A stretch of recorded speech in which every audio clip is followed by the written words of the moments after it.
More than about four and a half months actually.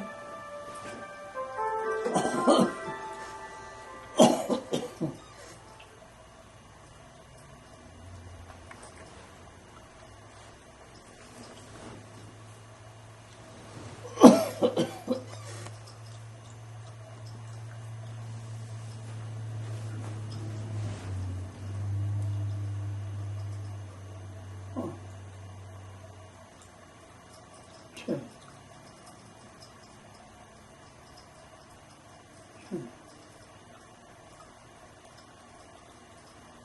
There's Ada flipping. There's Grandpa.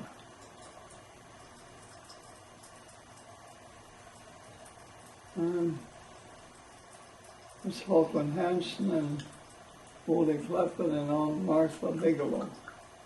There's Bernard Anderson. He lived across the street there. He was a cousin of both Grandpa Larson and Grandma Olson.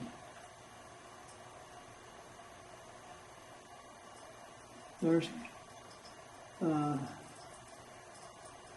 see, there's Pauline, and there he is.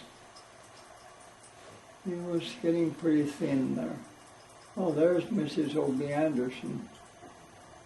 Her home place was where Aunt Martha Bigelow and Mrs. Bernard Anderson, Jeffrey Surley, that's Jeffrey in the center, and Margie Surley. Mrs. Rustin and Petra, Mrs. That was sad. Jeffrey had just retired from a job in the cities, and then he came home and hung himself in the tree over in the old pasture east of the places at Surley's. Hung himself with a baling twine.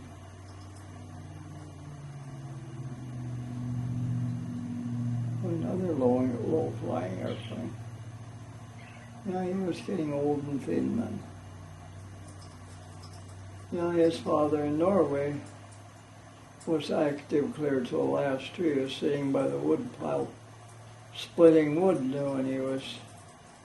There's Hannah Peterson and Marie Nelson and Dan Peterson. Boy, look at how black his hair was then. Oh, there's me, Mrs. Arnie Larson. They lived where Philip lived. There's Aunt Mabel and Mage Avignon. That lady back of Martha. Oh, that's Betty and Barbara. And that was Audrey with the glasses, Audrey Hoppert. She's buried at South Valley. I don't know that girl. There's John Nelson.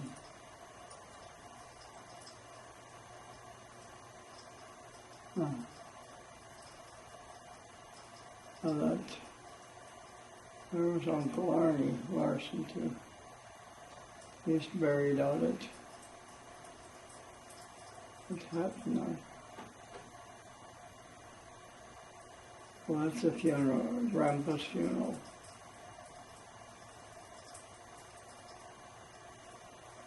He died in June of that year.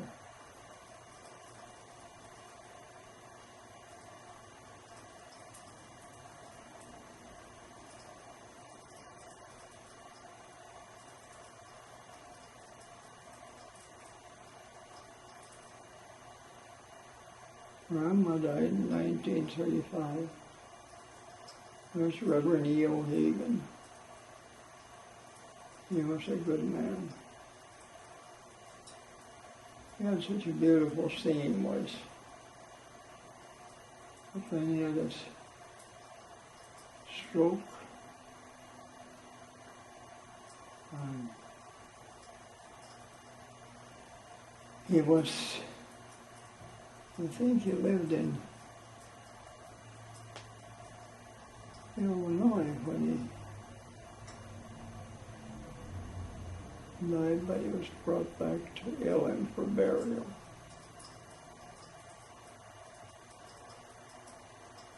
Oh, there's a lot of ministers buried in Elim too.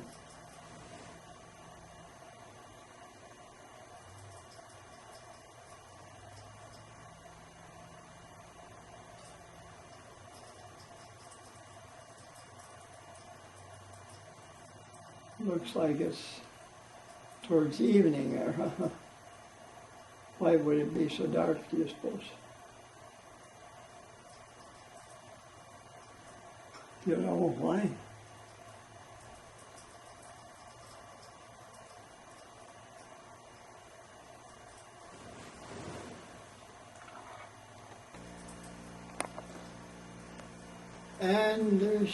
Anderson, Watson, Holmley. He had many names because his dad bought a place called Holmley. Well, his name was actually Kluken, I think.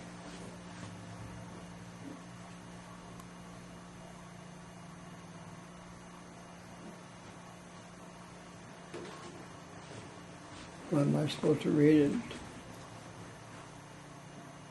If you don't mind. Or should I start over then? That's fine. Anderson, Watson, Holmley, and I think he was actually baptized with the name Kluken because that's the place where he was born. In Verdalen, Norway, the son of Larson, Maria Holmley. They bought a place called Holmley, and the reason they called it Platsen was because Swedes had lived there one time, and they called it Svensk Krossen. And Lars's two brothers, Mikkel and Bård, had gone to America, and they used the Anderson name. When Anders was 22 years old, he came to America. He chose to use the name Larson since his father's name was Lars. All the Norwegians seemed to think they had to change their Norwegian name to an American one. Yeah, Grandpa Olsen changed it. It was Gungbjörn Kolstad, and then he changed it to Gilbert Olsen. His dad is buried down on the Hansland, on the hill there.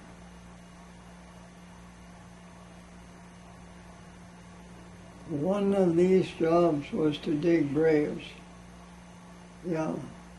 Anders went to school in District 17 just long enough to learn some of the English language and worked at various jobs such as fell to a newcomer.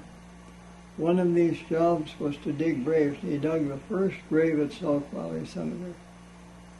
He was soon able, it was for his cousin, Julie Anderson, that died up there on where Forbraes lived, or lived, he was able to rent the farm where John Forbraes now lives, after his cousin Alex Anderson quit farming. And he moved up to the state of Washington. He worked this farm for a year and then was able to move to the plot of 80 acres in section 27 of Gordon Township, which belonged to the Northern Pacific Railroad. And I think he paid $900 for that 80 acres. And there was already a house there, but it was very little open land. Because it was so much sloughs on that South 80 there. Sloughs on the west end there, north of the place, and Of course, it's drained, so it's pasture or hayland now. But then I remember when we first plowed that up and planted a crop of flax there. And then we got heavy rain, so the water standing there. And it was in July when it was hot, and flax was just blossoming. And the flax all died. It kind of turned brown and died because it was standing in water, you know. Spring of 1880, on Long Dahl arrived at the William Biscuit Kleppen home, which was across the road from Anders Larson. And I was born in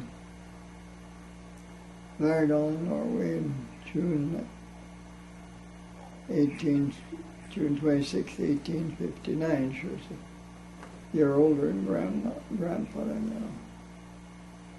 Anders had known her in Norway as they had been in the same confirmation class. So when she and her 4-year-old daughter Hannah arrived at the Kleppens, Anders went to renew the acquaintance. Since she needed to make a living and he needed a housekeeper, Hannah came over to help Anders in the house. Then January 30th, 1890, they were married. And they were married in the Sauk Valley Church, yeah. And as it turned out, one of those famous Minnesota blizzards also arrived that day, so the young people had come from a distance, had to stay all night with the newlyweds in the old log house, and that must have been crowded. Anyway, that's my dad. Says they told of pranks that were played on the group. Edward Olson had put pepper in the coffee.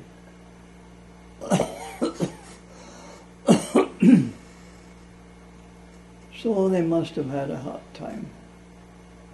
And Lewis was born July 17th, 1899. Since the Gilbert Olsons, who were close friends, had a girl the year before, Martha Burnham, born July 21st, 1890.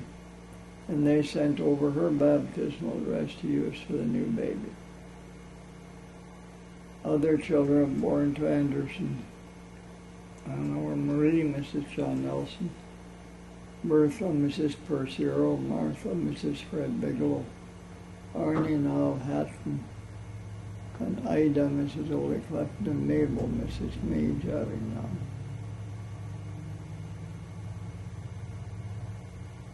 A long trip was a rare happening in those days, and Lewis remembers going with his folks in a horse and buggy all the way to Clitheroe, about 40 miles, to visit Anders' brother, Owen Anders. Lewis was only a year old at the time. But then one time when he was 2 years old, he decided to follow his father going with the horse and buggy to church. That was the old Gordon Church, you know, which is north of Salem. That was a log church, but it had siding put on the outside of the log. And they sold that for $400,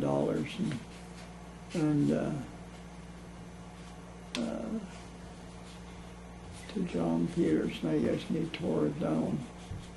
And there'd been a steeple on that church, so you can see a picture of it in the back there in Salem.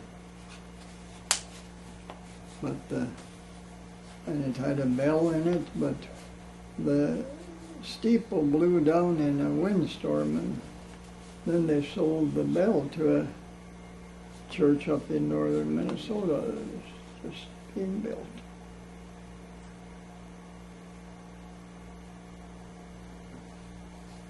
Yeah.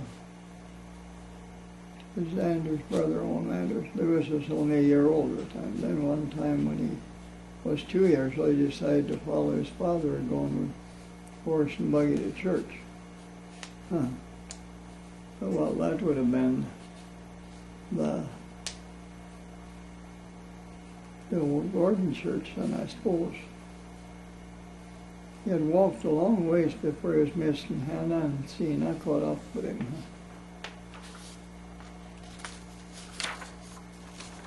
In 1905, he was able to buy the 80-acre farm from the Northern Pacific Railroad farm for $900. He tried to get homestead right on the place, but wasn't able to. The main source of income was raising wheat and milking cows, and well, they churned butter and sold, and I think maybe they got about $0.05 a pound for it.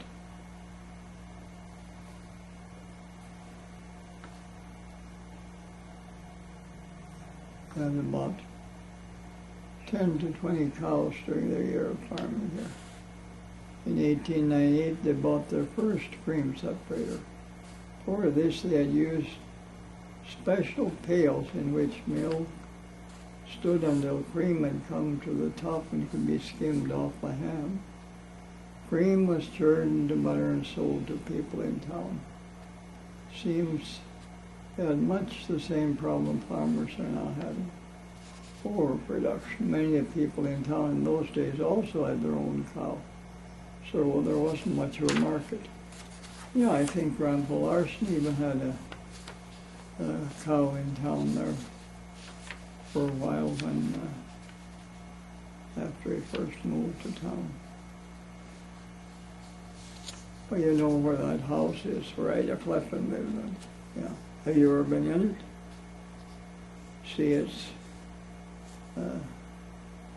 Ida's grandsons that have it now. But it's kind of funny. They don't come and associate with any of the rest of the family. They're kind of loners. The year Anders bought the place, he'd been cutting logs to prepare for building a barn. You know, and that was a big barn. There was only a small log house and log barn on the place. Lewis remembers hauling logs from the woods. There's Andrew Sorensen farm, 4 miles. It's east of the Salem Church. Would not save for logs. We hauled this cordwood to town and sold for $2 a cord. Hi. Hi. Do you want to stop it just a second? I can stop.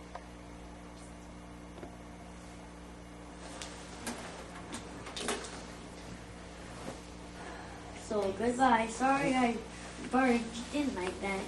Goodbye. Yeah.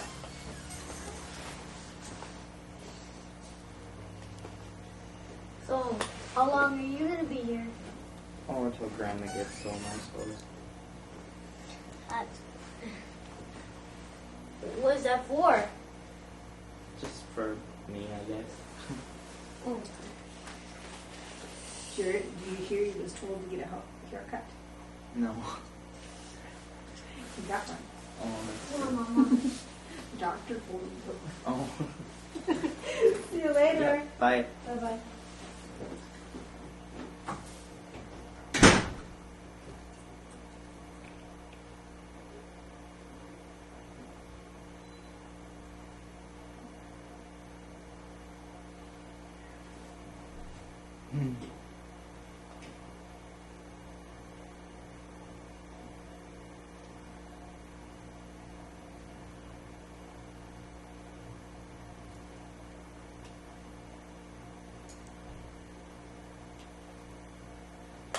Was I supposed to read more? If you don't mind.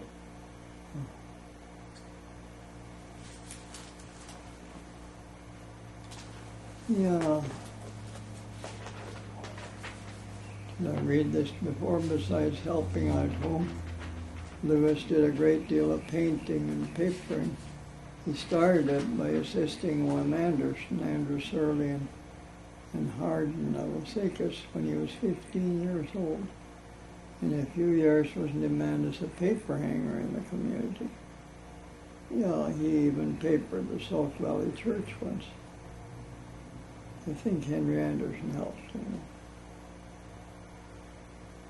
During this time, Martha Olson was going to school, preparing to be a teacher. She would attend Wahpeton, North Dakota High School, where she also worked. Then she went to Oak Grove Ladies Seminary, and now it's Oak Grove High School in Fargo, North Dakota, and graduated in 1910. Her first teaching job was District 68 of Todd County. She went to school only 5 months of the year in those days, and her wages $35 a month. Well, when I went to school, it was 7 months a year. So I graduated from the 8th grade in March of 1930, and I never went to high school, of course not. In summer of 1911, she went to Drinkwater, Canada, to visit her sister. Matilda was married to Oscar Morgan and went back to school in the fall, this time to Moorhead Normal College. After 2 years here, she accepted the teaching position for the 8th grade in Wilmer, Minnesota.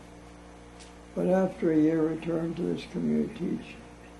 2 years in District 3 in Osakis. Well, that's what we call the Surly School, you know. That's where, what's their name now? Palos live, you know. You know where that schoolhouse is?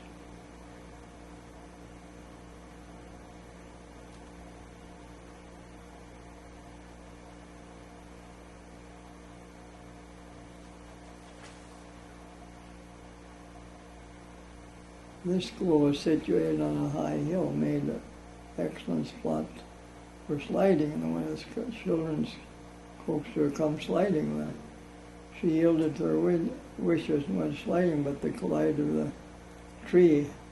It wasn't a tree, it was a stump that stuck up. And I suppose her leg caught and broke her leg, so the bone stuck out, I remember.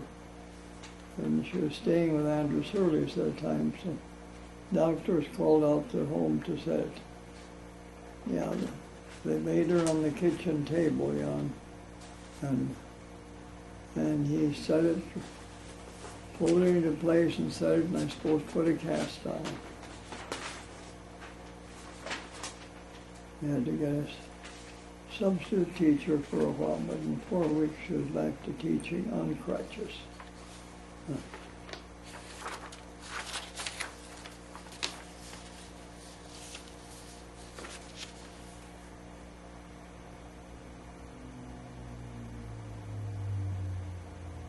The summer following, she attended another session at Moorhead, and then taught in District 21 in Douglas County the fall of 1950.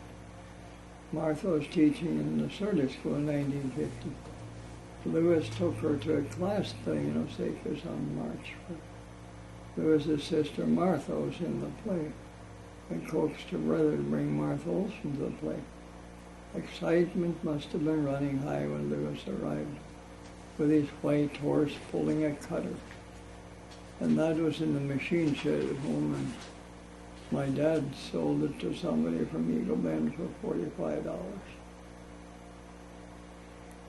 Although he had purchased a car, Model T, on May 26, 1913. One of the first in the community. It could not be used in winter. Roads were not plowed in those days. At high noon on May 17, 1917, Lewis and Martha were married at the home of Martha's brother Sigurd and Anna, and who now lived on the home place. Gilbert and Maria had moved to the place near South Valley Church where Andrew now lives. I don't think anybody is there now, is it? Reverend Bow had been pastor, had resigned, so Reverend Lutney came up from South Clare to perform the ceremony. Sigurd and Anna were witnesses. A dinner was served following the wedding. Evening, the people of the neighborhood surrounded the place for the usual charade. Each person brought along anything that would make noise. Wash tubs and cow bells and all kinds of racket. And the noise would keep on until a couple showed up. Somehow, in the confusion, Lewis and Martha managed to get into their car and take off. They got back home to Martha's folks and put the car in the garage before the crowd was able to fall. So no one really knew for sure where they're going. The day after the wedding, the basement was started for the new house to be built on the place where Martha's folks lived. Lewis and Martha had saved up to $1,200. Saved up $1,200 to build this house. In their first year, they were to get half of the profit from the farm. And this totaled $4.17.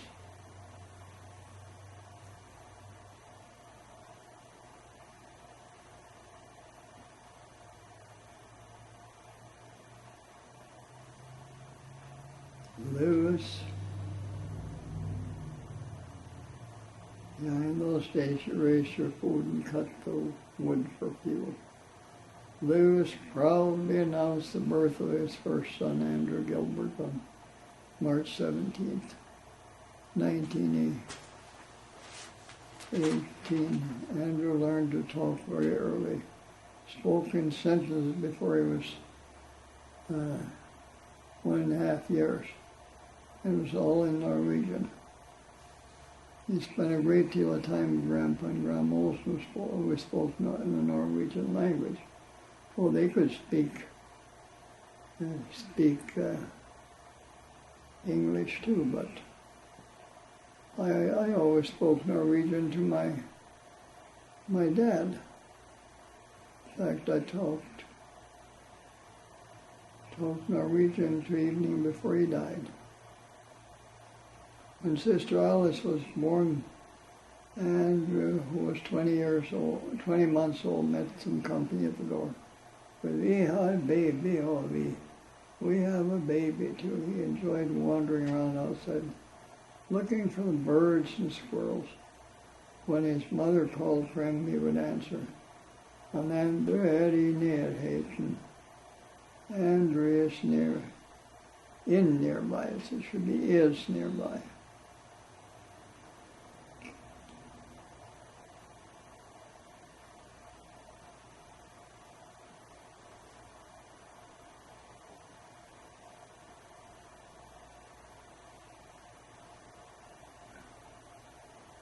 I keep on reading. Are you recording it? Yeah. Understood. When Lewis and Martha bought Grandpa Larson's farm, that's when Arnie went to Hatton and took over a Neff's Lumber Company. Andrew stayed at the home place on the farm. Roy and Edna stayed with him for a while, and Onsina kept house for him at one time also. And even Gunda stayed with me for a while. Gunda Anderson.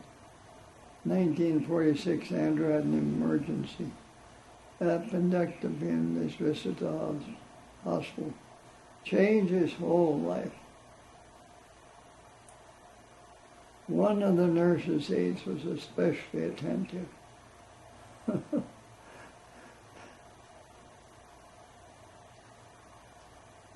So he received excellent care, and she's still taking care of me.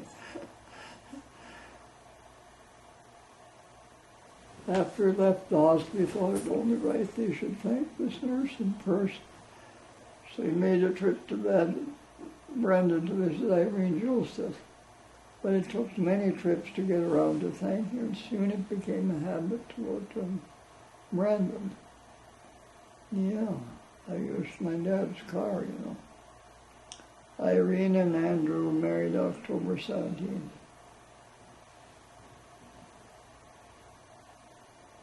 1948 at the Chippewa Lutheran Church in Brandon.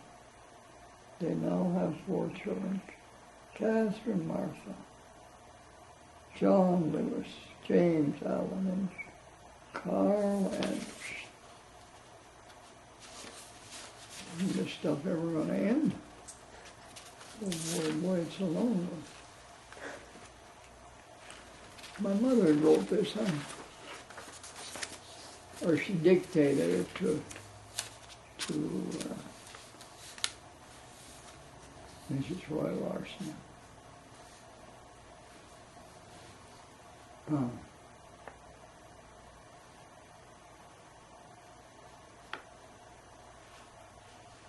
Alice May was born November 15, 1919. Her ability as a seamstress demonstrated itself when she was a young girl. Her mother tells that she took an old coat that had been discarded, cut it up, and found enough material to make a snowsuit for Edna, all without a pattern. Since that day, she had made many garments for her children. Her oldest daughters didn't have a store-bought coat until she was in high school. All coats and dresses looked professionally made. Alice also worked as a clerk at the Klepp and Van Eekhout grocery after high school.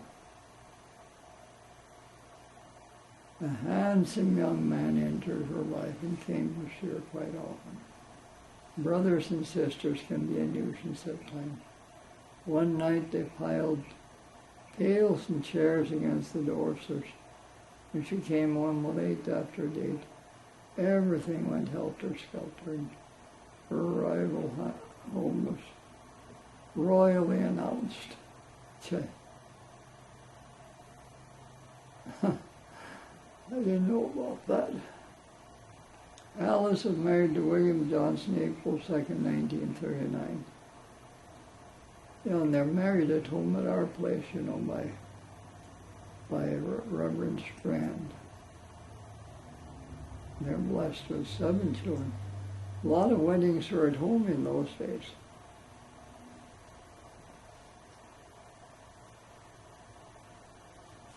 And then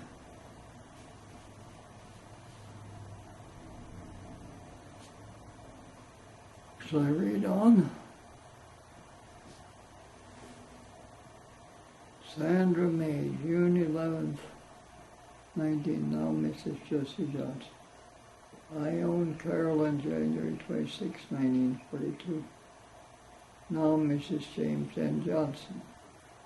William Dennis, February 5th, 1944. Now married to Carol Salo. Kenneth Lee, May 25th, 1949. Wendell Lewis, May 17th, 1951. And Eugene Michael, April 18th, 1954. John and Carol now have one daughter, Anne Marie, born on January 3rd, 1967.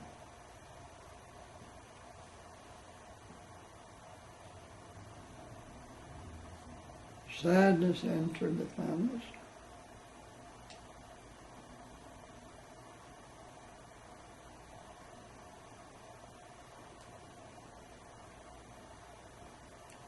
Yeah.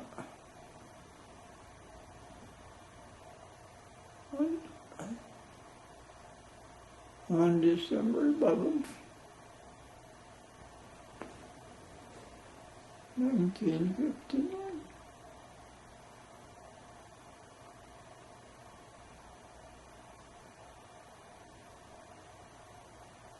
When Bill passed away following a heart attack.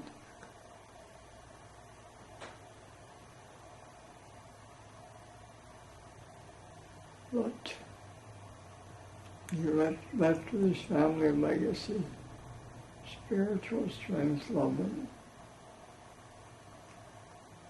humor so skillfully intermingled that his life became a witness of the real joy of Christian living.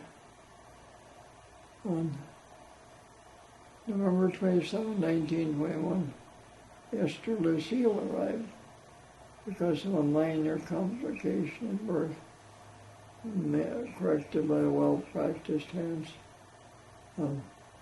Easy enough with hands.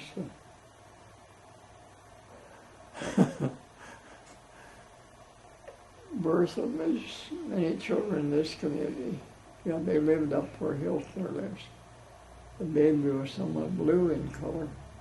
Andrews.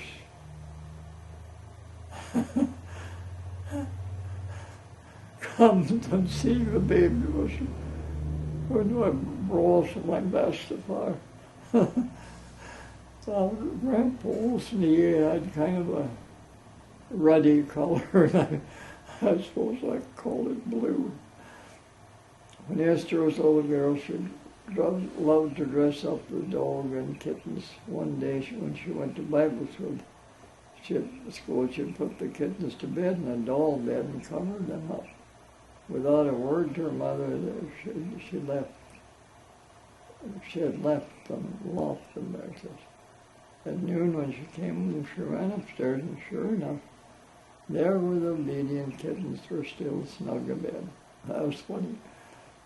Esther worked for a while as a waitress in a cafe in Osaka, and then went to Minneapolis to work. She worked up to a job as head bookkeeper at Bowtels and stayed at this job until tall, blonde, dashing Bob Merton swept her off her feet.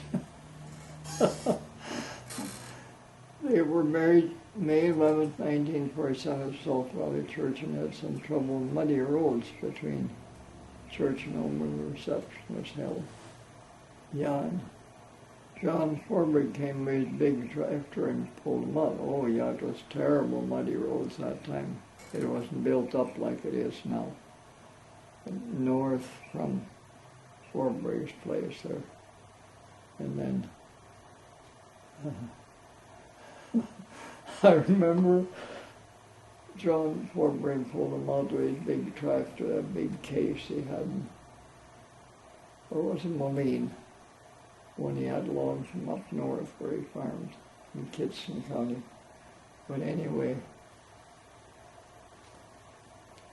he charged him $10 for pulling him out.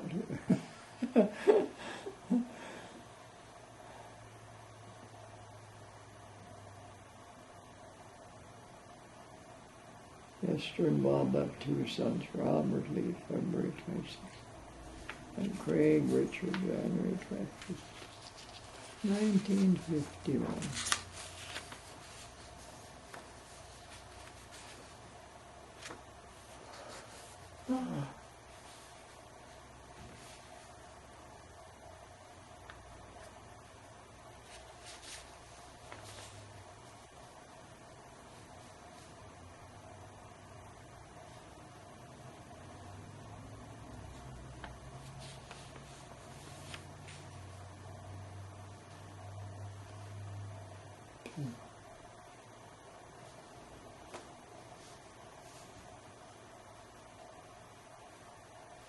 Yeah.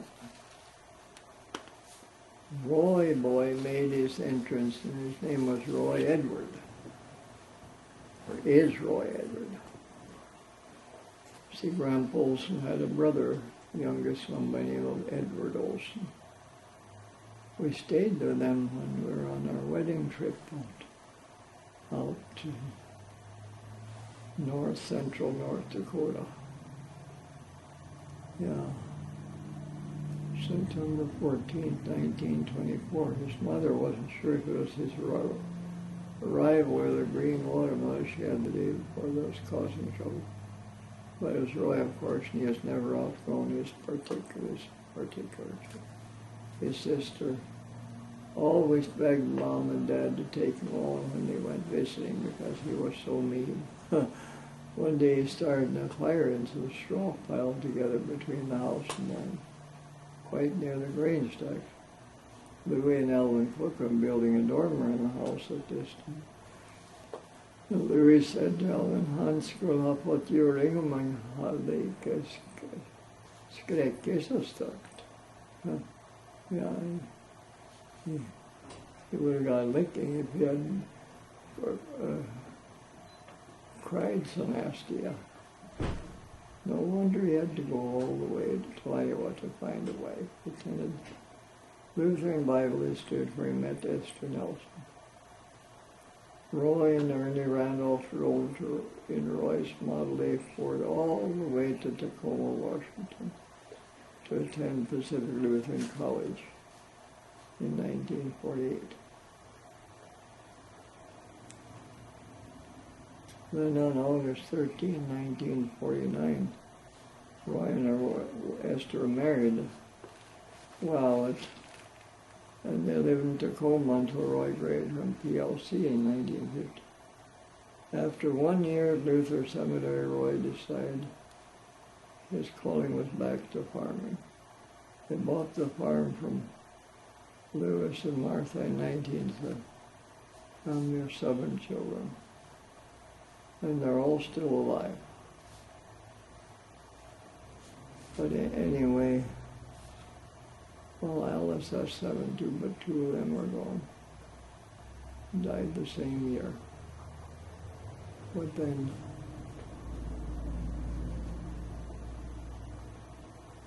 it doesn't say, but that car was one that I had bought. I think it had belonged to a mail carrier. It was a $4 Model A.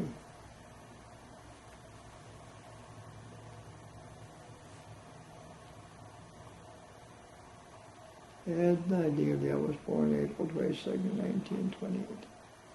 She is remembered for her love of singing as a small child. Long before her second birthday, she sang many songs. I'm sure brought a lot of sunshine into the declining years of Grandpa and Grandma Wilson lived on the same place. She enjoyed teasing them too, for often she tripped around singing, "It ain't gonna rain no more in there, it ain't gonna rain no more. I don't care what the old folks say, it ain't gonna rain no more." Yeah, and Grandma Olson, I remember what she said. They're singing new little Ed now. You know what you're singing now, little Ed now. It was funny. And one particularly mean old red rooster on the place that pleasure in chasing Edna. One day when she came running to her mother, frightened after a bout to the rooster, mother, "Come here, away. We'll catch the old rooster and make soup of it." And Edna contemplated this for a while now. Little Ed hang out of the kettle for all she ate the rooster. She minded his beautiful feathers.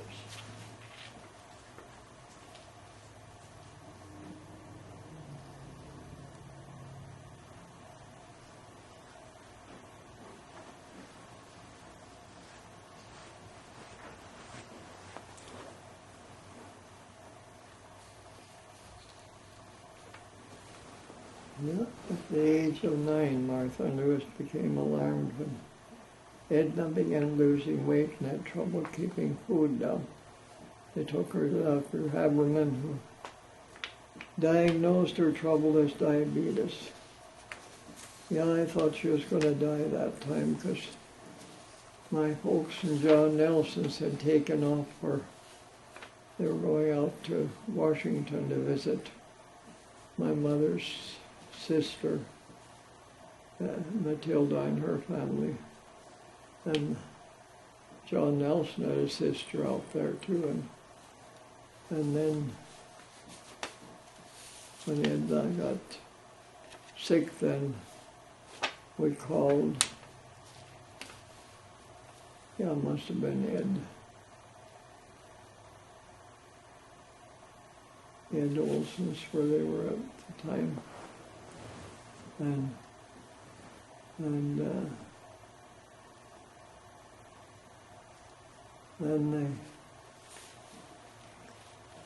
they came back home again because they cut short their trip.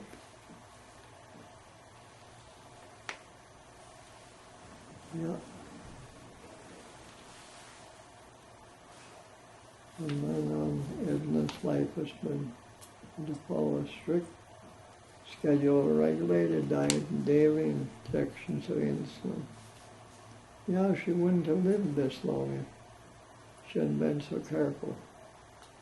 Although I'm sure she dreaded these injections, she came to learn that insulin was her lifeblood. She has been able to live quite a normal life. Through trial and error, she knows she must constantly aware of her condition, cannot become careless with her diet, exercise, or insulin. Now Calvin Ebers has got a 3-in-1, and he takes shots.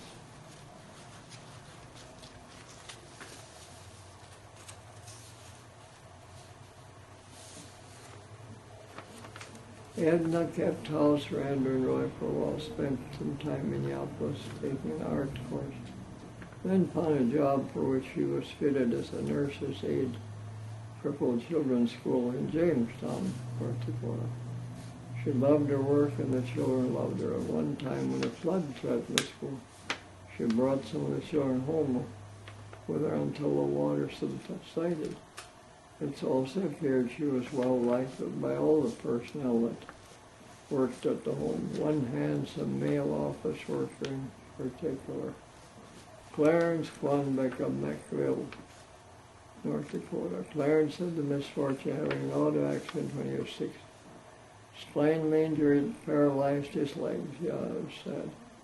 But when God closes one door, he opened another, for when he came to Crippled Children's School to work in the office, Edna entered his life, and they were married on July 8, 1959, at South Valley Church.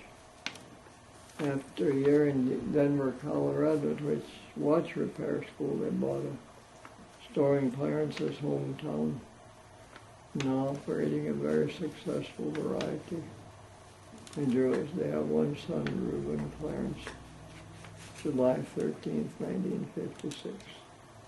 Well, he's adopted, of course, but he's been kind of a rascal too. Been married, divorced, and then he's married again. No. Well, that little snip of a wife that he had, I think he met her down at Bible school when he attended there. But she was very extravagant, and they were divorced, but now they're both married again, yeah.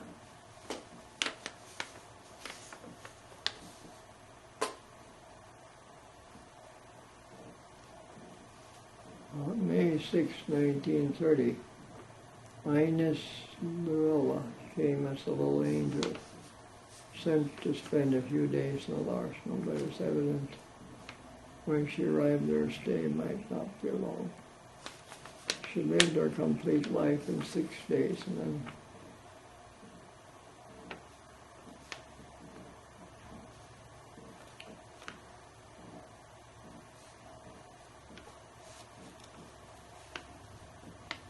left.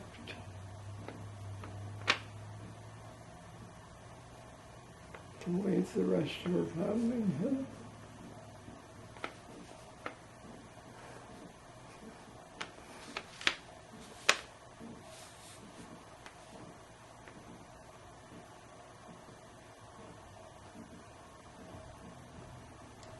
To have one already there serves to keep our eyes on the crown of life reserved for us.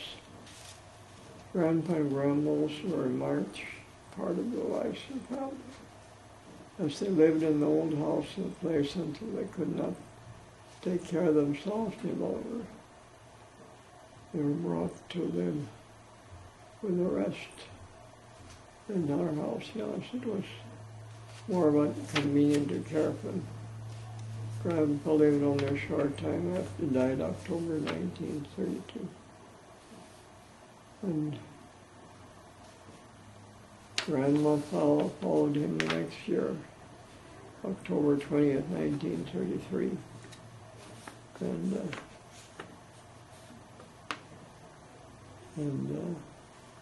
yeah, she was totally blind for many years, you know.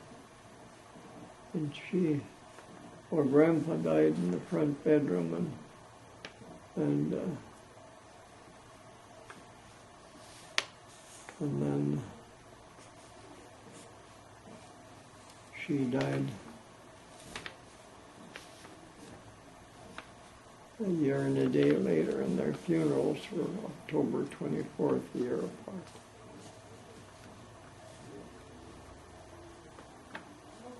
These are some highlights that I've compiled from information given to me these 18 years I've been a member of this family. Some was dictated by Martha a few years ago, and the rest collected from the various stories of the family I've told about each year.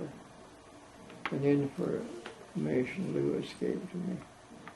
I hope this reminiscing will be as enjoyable to each of you read this as it has been to compile it.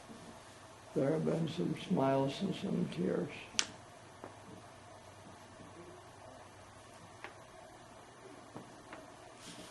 Some successes and some failures. As you, Martha and Louis, look back over the 50 years of your marriage, may hear new promises.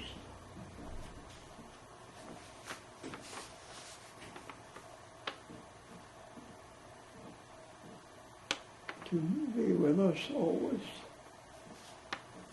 Continue to guide and comfort you. And daughter-in-law Esther. This must have been written before the folks died then. I think it was written in 1967.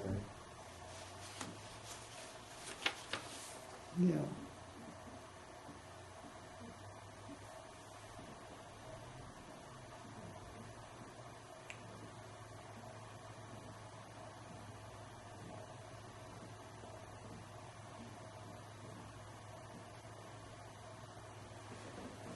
Now, let me see.